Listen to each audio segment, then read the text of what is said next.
अस्सलामु अलैकुम। Official Islamic path के नाजरीन और सामीन, अस्सलामु अलैकुम। हज़रत अबू हुरैरा रज़ी अल्लाह अन्हु से रिवायत है कि रसूलुल्लाह सल्लल्लाहु अलैहि वआलिहि वसल्लम ने फरमाया कि रात और दिन में फरिश्तों की ड्यूटियां बदलती रहती हैं और फजर और असर की नमाजों में ड्यूटी पर आने वालों और रुखसत पाने वालों का इज्तिमा होता है। फिर तुम्हारे पास रहने वाले फरिश्ते जब ऊपर चढ़ते हैं तो अल्लाह ताला पूछता है, हालांकि वो उनसे बहुत ज्यादा अपने बंदों के मुताल्लिक जानता है, कि मेरे बंदों को तुमने किस हाल में छोड़ा।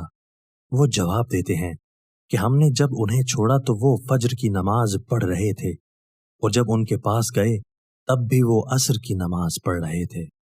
दोस्तों, अगर आपको हमारी ये वीडियो पसंद आई है तो आप इस वीडियो को अपने दोस्तों के साथ शेयर कीजिए, कमेंट्स बॉक्स में इजहार राय कीजिए, हमारे चैनल को जरूर सब्सक्राइब कीजिए और बेल के आइकन पर क्लिक कर दीजिए ताकि हमारी हर नई आने वाली वीडियो आपको बर वक्त मिल सके।